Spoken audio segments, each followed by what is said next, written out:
Hey, Collateral Cinema listeners, Chazzle Dazzle here from the Trial by Air Variety Show podcast. Just taking a few seconds to invite you guys over to what we do. Much like Collateral Cinema, we are a grassroots podcast. We invite bands from all over the world to come in and we dig deep into their souls and find really cool stories to tell you, and there's tons of music every week, so subscribe to us wherever you subscribe to your podcast.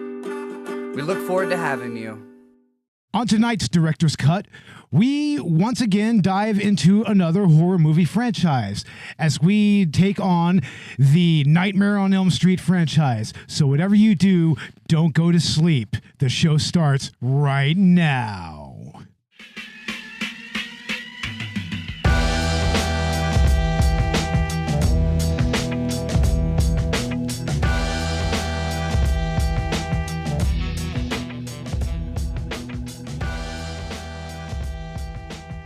Welcome to Collateral Cinema Director's Cut. I'm Bo Maddox. I'm Robert Ortegon. And we are podcasting straight from somewhere in South Texas. And yes, my friends, we are a 420 friendly podcast. So whatever you have, smoke it if you've got it. And we are back with Director's Cut finally. We are so sorry for the recent delay in episodes.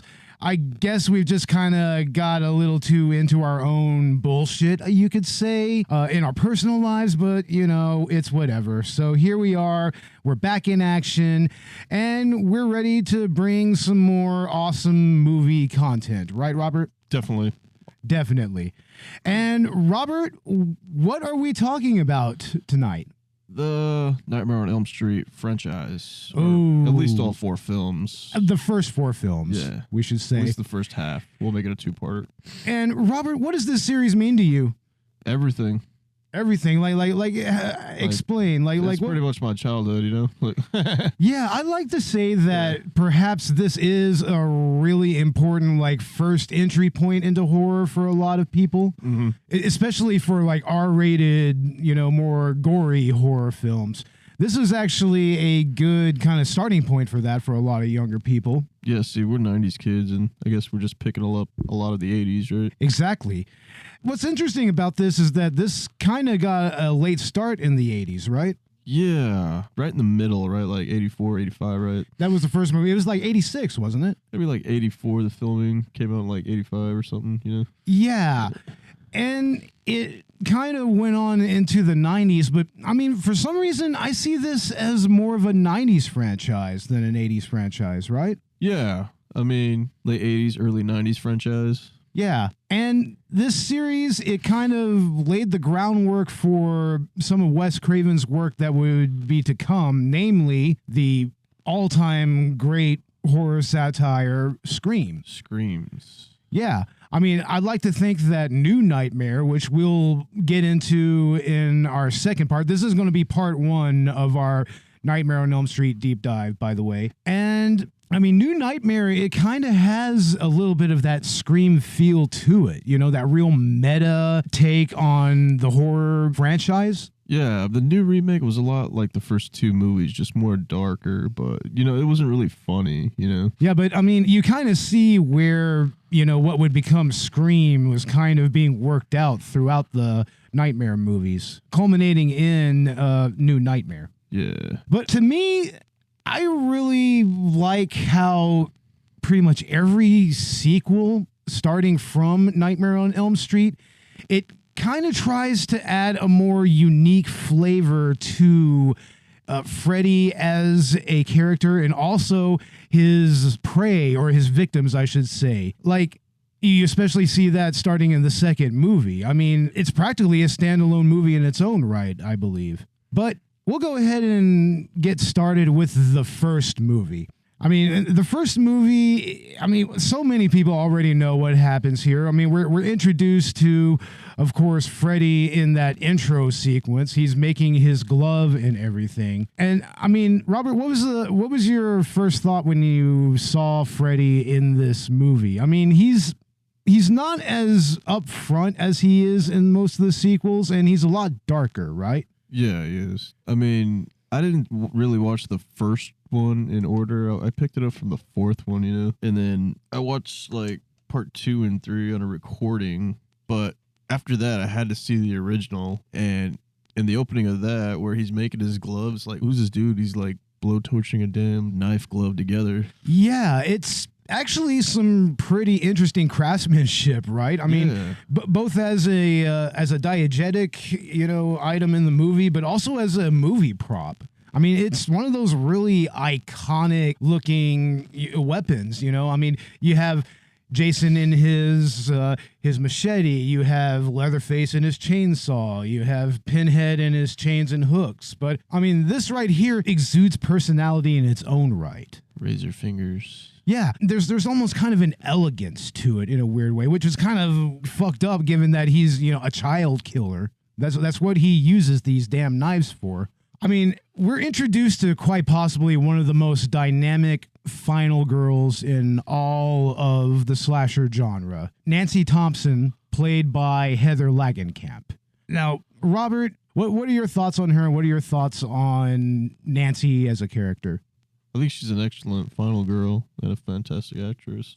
Well, part 1 was great, and then part 3, I hated that they killed her off, really, Yeah, I know. I felt like they could have carried the Nancy character a little bit more, too. They really could have, but I like what they did with her in New Nightmare, just having her be Heather Langenkamp. Yeah. That was really interesting. That was cool.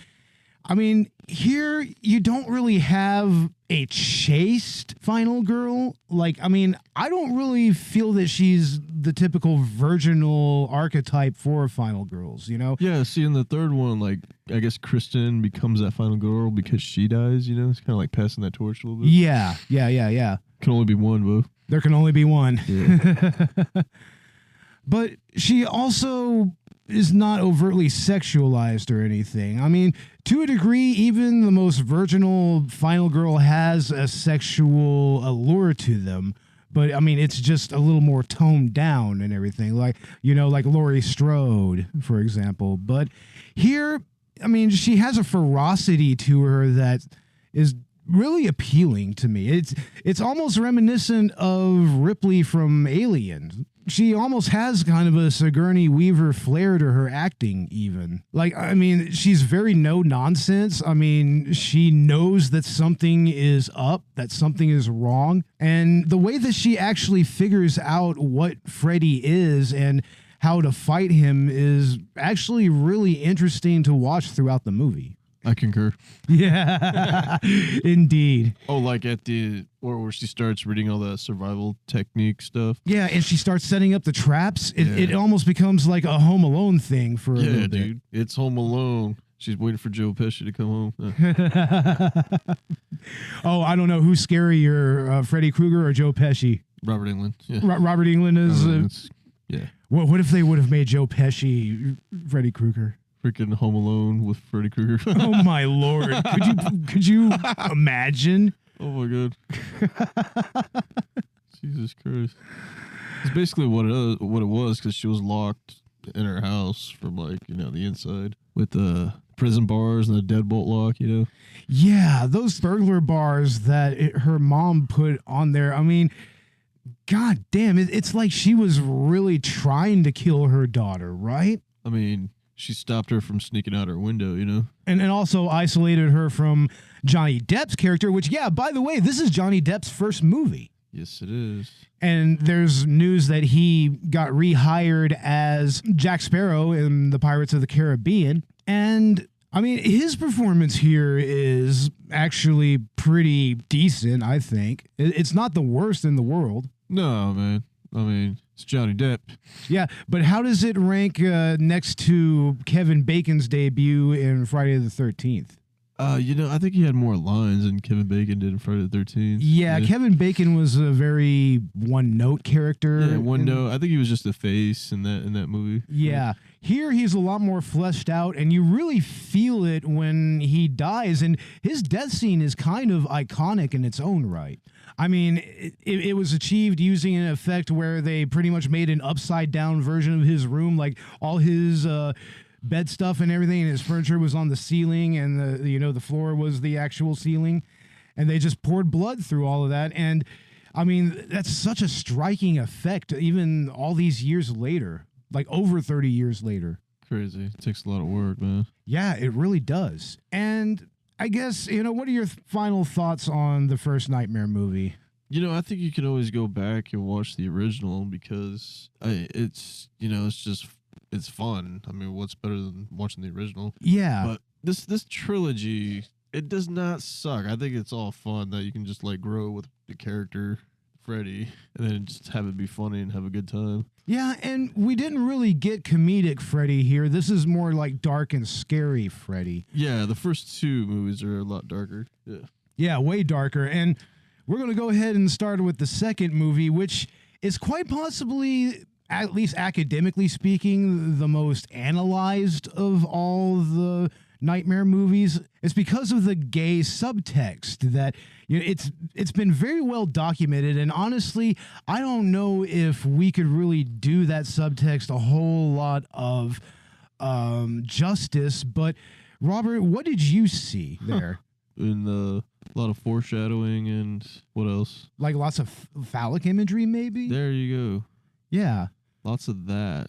They were shaped into cylinders, or I don't know. Yeah, and there's also the fact where he's trying to hook up with his girlfriend. I forget her name, the little redhead girl. Yeah.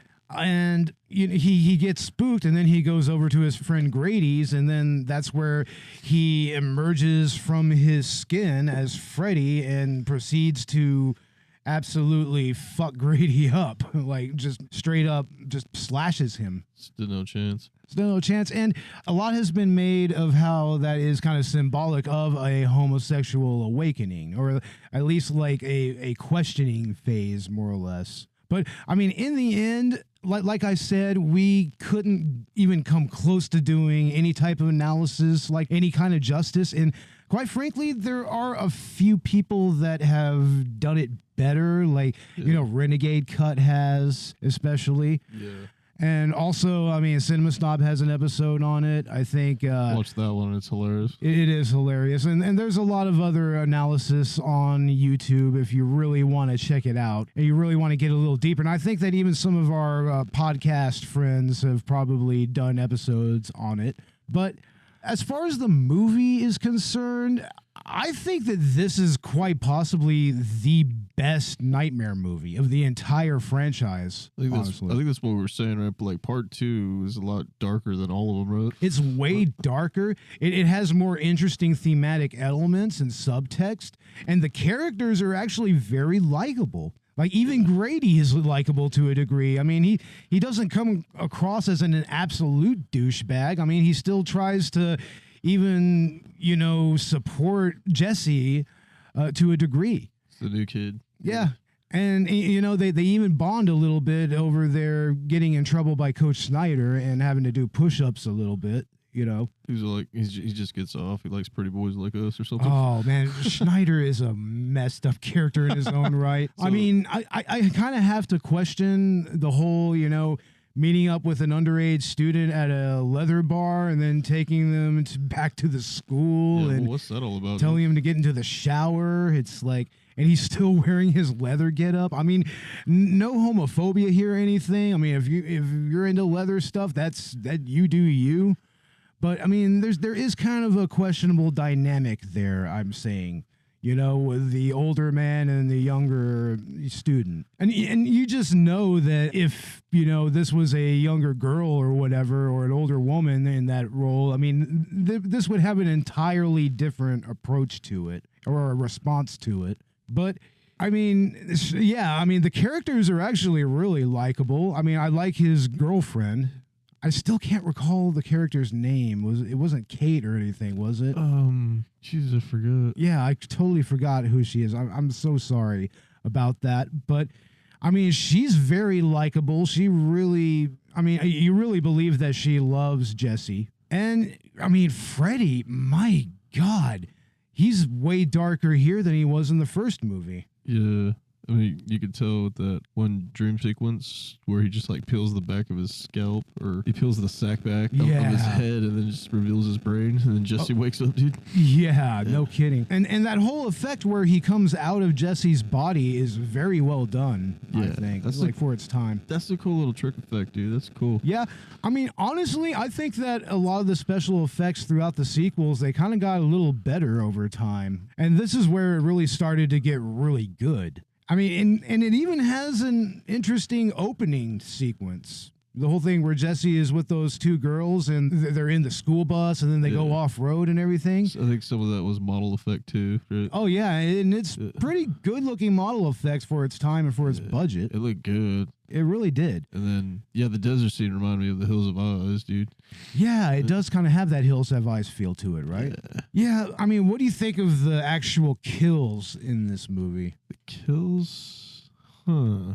See, when do we start to see our first kill? I think technically the first kill was Schneider, right? Yeah, it has to be. Yeah, it was Coach Schneider. That was the first kill. And that was a very theatrical nightmare kill in its own right. Yeah, I think he was supposed to go into like his sister's room, but she was like singing like one of the little kids. Right? Oh yeah, that's a creepy scene right there where he's lording over his sister while she's asleep. Yeah. He just tells her to go back to sleep and he has Freddy's glove on. And that brings me to another interesting angle about this is that technically it's kind of a possession movie, right? Yeah, he pretty much... Jesse is like a vessel for Freddy Krueger. Yeah.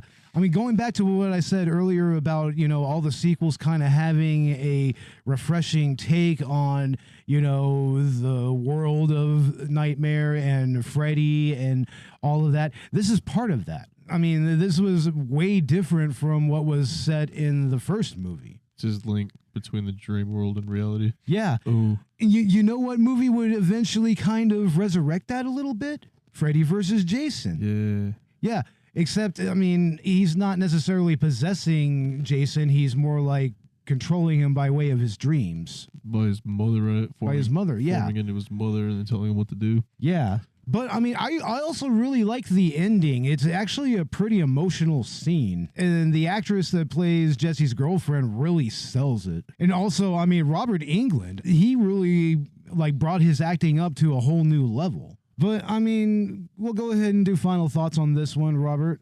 You know what? I can watch part 2 a bunch of times because it's a lot. I think it's more scarier. I think the latex makeup is more gorier than all of them, really. It's more wet, more obscured in the shadows, really.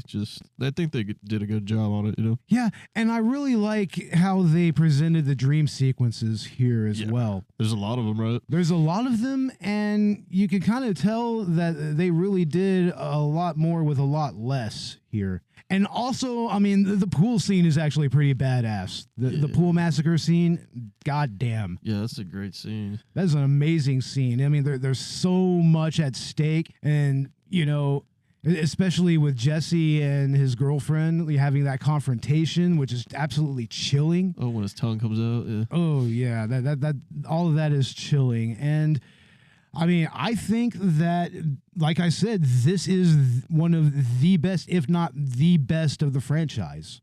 This is at least in my top 5. And I would watch it any time. Yeah, I can definitely have it replaying over and over again. Yeah, definitely. I mean, to a degree, you could say that about a lot of these movies, but I mean, this one especially. Yeah.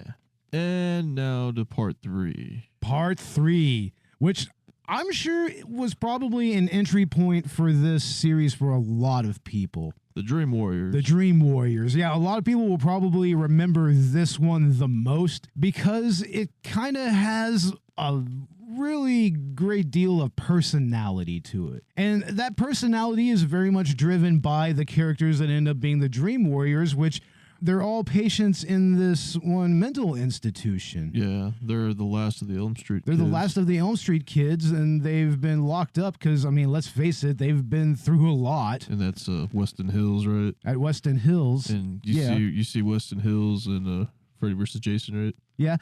And it also reintroduces Nancy Thompson, Heather Langenkamp playing once again, and it kind of brings her story arc full circle. And it also brings back the legendary John Saxon. Saxton. Yeah, you had to get John Saxon. May he rest in peace. Yes. I mean, he was awesome in the first movie, but here he really shines. He shines like brilliantly. It's because he's a real actor. Oh yeah, he was always a really great actor. I mean, going all the way back to Enter the Dragon. Into the Dragon. He was also in quite possibly one of the greatest Mystery Science Theater episodes of all time, Mitchell, with the man himself, Joe Don motherfucking Baker. Joe Don Baker. Joe Don goddamn Baker. That's right. Don't anyone ever forget that. But yeah, John Saxon was amazing in this movie. And so was Heather Langenkamp. I mean, she actually brought a really good emotional performance for Nancy. And you could also tell that she's wizened up. She's grown up. She's got a job. But, I mean, it doesn't really explain much about the ending from the first movie, though. Yeah, I'm confused at that. Yeah, that's still very confusing. And I love me some symbolic dream sequences like that. But I would say that part 2 had a way better ending than this. And that still had kind of a sequel bait to it. Yeah, part 1, I think the ending was just like, they just left it open for a cliffhanger too, right? Yeah, they kind of left it open for a sequel thing. Although I also think that it could have worked as a standalone movie. But I think that you could say the same thing for this movie, Dream Warriors, which coincidentally we actually have playing in the background. And the kill scenes here are quite possibly some of the best of the franchise, I think. Didn't they say that this movie was supposed to be the last one, too? It was. Yeah, it was kind of a Friday the 13th thing, you know, like the final Friday. Yeah, the final chapter. The final chapter. Was supposed to be the final night. Yeah. The final chapter. And this right here was supposed to pretty much put the, nail in Freddy's coffin, more or less. But, I mean, this had, the puppet kill. This had the television gag. This had... that giant Freddy worm. Oh man! I mean, it had really surreal dream moments, and then you find out that these characters, they all have their own powers. Like one girl can bring other people into her dreams. Like this other kid, who's in a wheelchair, he can walk and he becomes a wizard. This other kid is really, really strong, and this other kid is really acrobatic. And I mean, that brought another really fresh element to the series. It actually had, I would go so far that to say that technically Dream Warriors doesn't have a real final girl. All of them are the final girl. Yeah, they all got powers. They all have powers, and a lot of them are overtaken by Freddy. But I mean, it's still a lot of fun to watch them fight against Freddy. Like especially, Badass Punk Girl. Yeah. Yeah. But also, it still addresses the root causes of why they were there. Like, she's stuck with heroin needles. And it's unfortunate, but, in a way, it kind of shows how she kind of overcame her addictions in many ways. It's kind of like they all need to be on suicide watch or something. Because, something might happen. Seriously, I mean, you really, really end up seriously caring about all of these characters. And it really stings when Nancy and her father are eventually killed by Freddy. By Skeleton Freddy. Oh, man, that is so sad. I mean, especially to, John Saxon and Heather Langenkamp. Oh, man, they were really great in this movie. Dang it. The junkyard scene was cool. Yeah. He's like, pulls Freddy's bones together. Dang. Yeah, it's crazy, man. But, what are your final thoughts on Dream Warriors? What do you think? The Dream Warriors, the beginning was scary, too. The opening where she's, like, building a popsicle stick. Yeah, there's a little bit of tension there, A lot of good close-ups, and it's like this insomniac just can't go to sleep. So what does she do? Make a popsicle house that looks like Nancy's house, right? Yeah, she's seen actually drawing Nancy's house as well. And this is where Nancy actually realizes what's happening is when she sees this model and she's also pulled into, I think her name's Kristen's dream. Yeah. See, I don't think that Nancy has been seeing Freddy because she's been taking the Hypnocil, right? And then I think that falls out of her purse, right? So you're right, it does. We are introduced to Hypnocil for the first time right here. Yeah, and Hypnocil would play a part in the series, especially going up to Freddy versus Jason. I think that's most memorably used in that one. There's a lot of that. All the Weston Hills kids have to take it. Yeah, it's kind of interesting in Freddy versus Jason that they went back to Weston Hills and everything. Yeah, just to go get the Hypnocil so they can take that and not dream. Yeah. And still have to deal with Jason, right? Yeah. But, I mean, it's actually just as well that these kids didn't take Hypnocil because, you know, I mean, they wouldn't have figured out that they had powers like they did and that they could actually fight against Jason. And that's what makes it a much more dynamic horror movie, I think. And yeah, you start to kind of see that gap bridging between, you know, scary Freddy versus comedic Freddy.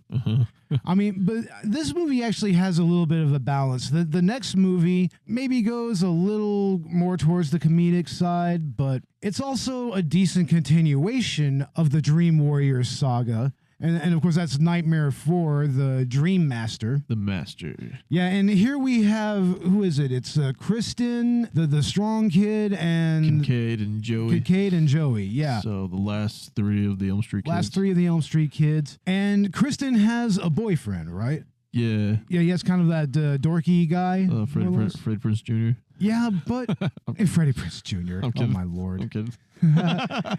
And then we're also introduced to Alice, who honestly I think is a really cool character. I think Alice is actually really cool, and she ends up being the final girl in this movie, and she takes a turn up in badass level, right? Oh yeah, I think she inherits all their powers at the end of the movie. Yeah. What is it? She gets their powers and he gets their souls or something, dude. Yeah, it's something to that effect. And it leads to this awesome final battle, I believe, which I don't think is the best in the franchise, but it's definitely a lot of fun to watch because Alice is there and she is pissed. She is ready to just take Freddy down. Because he took all her friends. Yeah, he took all her friends. And her brother. Oh, yeah, her brother is the martial artist, and his death scene, we'll go ahead and get to the death scenes here, which are also memorable in their own right. Like, his death scene is pretty much him fighting against an invisible fighter. And he's pretty much in, like, an Asian-looking dojo, more or less. And it's sad, but, I mean, it also still kind of continues the whole Dream Warrior thing of people being able to fight back in their dreams against Freddy. I mean, in many ways, almost becoming his equal. Exactly. Like there's kind of an equalizing force there. And I also have to say something about the cockroach death, that the girl who is turned into a cockroach. Oh, the Roach Motel death. The Roach Motel. Man, the effects on that were actually really brutal. I mean, just seeing her actually transform into this giant roach and then she's just squished by Freddy. Like he squished a Hot Pocket? Yeah, like he squished a Hot Pocket, exactly. Oh, a bunch of guts falling out. But, I mean, the effects on that are very well done. I mean, it's a really great animatronic, and, I mean, it's also really nostalgic, man. I really love old school, you know, scaredy cats done by Thought Slime on YouTube. He would call them wet puppets. Wet puppets? Yeah. It's like, this is some of the best wet puppets of the 90s. I mean, that roach, I mean, it is grody, man, especially when she went face first into the goo and then she comes up as the full-on roach. Oh, this is like something out of Independence Day. No, Men in Black, the first one. Right? Yeah, it was like Men in Black, exactly. Damn, bro. Or almost like a Twilight Zone thing. Yeah. Very Kafka-esque, also. I mean, you gotta say Kafka-esque, right? Kafka-esque. But yeah, I mean, the kills in this were really, really impressive. And, I mean, the characters, a lot of them hit the same notes, you know. But, I mean, I don't really think that there were as many standouts here other than maybe Alice, to be truthful. Yeah, what's cool is she inherits her brother's karate. And then Kristen has karate too, right? Yeah, but she also has acrobatic skills as well. So that's like double the power. Yeah. She's actually like pretty much a full-fledged wire fu style martial artist by the end of the movie. Crazy. And what do you think of Freddy's performance here? This is where we start seeing the more comedic Freddy. Yeah, like learning is fun with Freddy. Oh my lord. All in blood or on the chalkboard, dude. Oh, man. He's all peeling an apple or laying by the beach with his sunglasses. Yeah, that's when he makes out with that girl and then literally sucks every last inch of her body out of her. Yeah. It's like a Mortal Kombat fatality, you know, Shang Tsung. Shang Tsung, dude, yeah. Damn. God damn that. I mean, I like this movie, but I think that out of the four, it is probably the weakest one. Part 4. Yeah. It's probably, and I don't know if it's the weakest of the franchise, but it's definitely kind of there to me. What are your final thoughts on this movie? I don't think it's too bad. I mean, I thought it was hilarious in the opening scene where, like, the dog, or when Freddy, like, pulls himself together, the dog just, like, pees on him, dude. Oh, yeah. He starts coming back, like, reanimating himself together. Oh, yeah. That was actually some decent stop motion animation. That was cool. Yeah. Yeah. I don't know, I wouldn't throw it away, though, you know, because it's one of the ones I did watch. Like, I picked it up in, like, Walmart, I think, on a VHS, like, right around Halloween, right? And it is significant because it continues the Dream Warrior story as well. It picks up where it left off, exactly. And it continues the story of at least 3 of the characters that survived. But, I mean, I kind of feel like maybe that's where they should have actually killed Nancy, was in the 4th one, right? Like, eventually they were going to have to kill her off, I feel. I feel like it probably would have been best if they would have done it in the 4th movie. Yeah, so Kristen can keep making sequels and then just keep passing the final girl to the next final girl, right? Yeah. But yeah, that's our 4th and final movie that we're talking about here. We wanted to just kind of give a quick deep dive into this franchise. What do you think, Robert? What are your thoughts on these first 4 movies? You know what? I'll watch them over and over again, and I think we were already doing that, right? Yeah, we've already got Dream Warriors on repeat, and I've pretty much been watching these movies because, I mean, I got them on this 4-pack, of course. Yeah. You know, it was cheap, and it has, like, the first 4 movies on it, and, I mean, I really kind of have a nice little nostalgic connection to these movies. I mean, these are, once again, like, if you grew up in the 90s and you had, like, Cinemax or HBO or anything, So, yeah. more than likely you were going to at least see one of these sequels running, you know, maybe closer to the evening time. And I always liked Freddy as a character. I liked the different ways that they went with the character and with the storylines in all of the movies. Mm-hmm. And I'm honestly kind of glad that we're going into this franchise. Yeah, you know? I mean, we already knocked out Friday the 13th. Yeah, I mean, how do you feel that these first 4 movies compare to the first 4 Friday the 13th? Because you have to remember from our deep dive into Friday the 13th that that's more of a franchise of different trilogies. Yeah. It isn't so much the case here with Nightmare on Elm Street. You know what? They just made Robert Englund a lovable character, and then you got to see that grow with more of the later stuff, too. Yeah. And especially, like, his final performance in Freddy vs. Jason. And, you know, I wish you could just give, like, one more performance again, you know? Oh, definitely. And we're going to advocate for that again. Please give us one more Robert Englund performance with Freddy. Yeah, I mean, the studios are wanting him back, you know? Oh, yeah, they're clamoring for it. I mean, especially with all the recent 80s nostalgia. Yeah, I mean... 80s and 90s nostalgia. Halloween just box office again, banked. Yeah. I mean, if it wasn't for the pandemic, Halloween Kills would have absolutely banked it as well. Another overnight success, right? Oh, yeah. But, yeah, I mean, that's part 1 of our Nightmare on Elm Street franchise review. Yeah, you're definitely going to want to stay tuned for our second part. We're going to get into the 5th movie, which is that the final Nightmare, or is that Freddy's Dead, or which one? Yeah, that's I think that's the one with Jacob, right? Yeah, I think there's like 2 more movies in the original storyline, and then you have New Nightmare, and then you go straight to Freddy versus Jason. Final Nightmares Part 6. Yeah. And that's like some dude who gets knocked out. Yeah. Number 5 is the Dream Child. Yeah, Dream Child. That's right. It's Dream Child, and then Freddy's Dead, the final Nightmare. Freddy's Dead. Which I like that soundtrack from the 80s. Yeah, that's a great soundtrack. I think Freddy's Dead is the first Freddy of the 90s, right? I think it is. Yeah.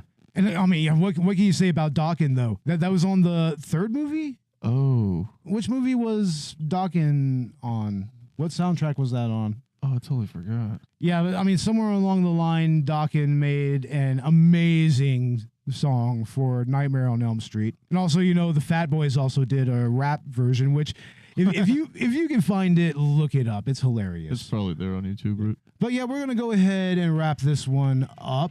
You can find us on Twitter, Instagram, Facebook. Check out our Patreon. We have tiers starting at $1, and we have full-length movie commentaries, and we will have a lot more coming there. And also, we're kind of in talks and maybe start doing some merchandise here or there, maybe. Yeah, if you guys want a shirt or something, maybe we can make that happen. Yeah, maybe we will.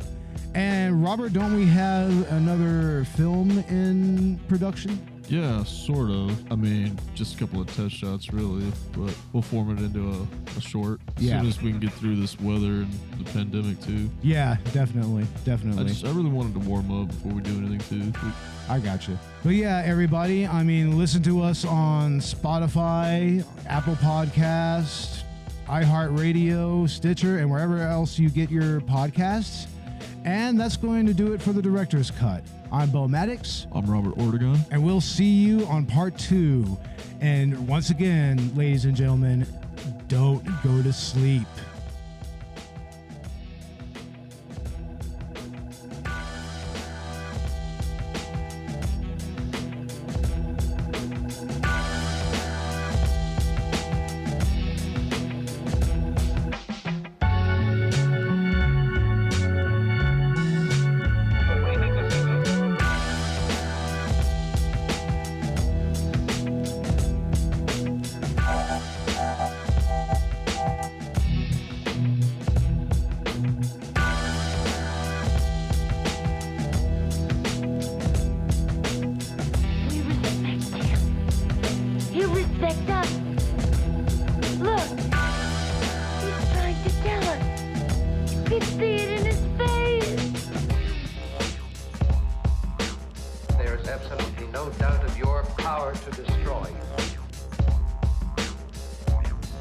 You're a very, very sick man.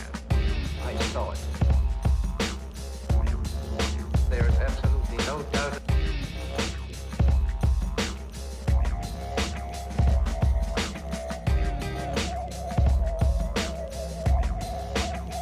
What do you think this is? I saw it. I saw it. There is absolutely no doubt.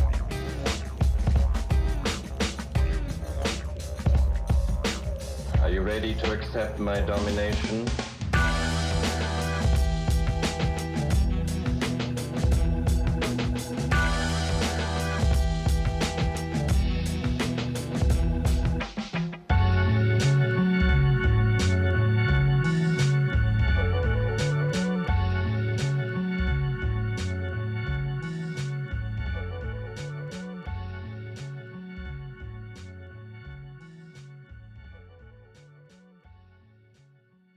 Collateral Cinema is a Collateral Media podcast. All music and movie clips are owned by their respective creators and are used for educational purposes only. Please don't sue us. We're poor.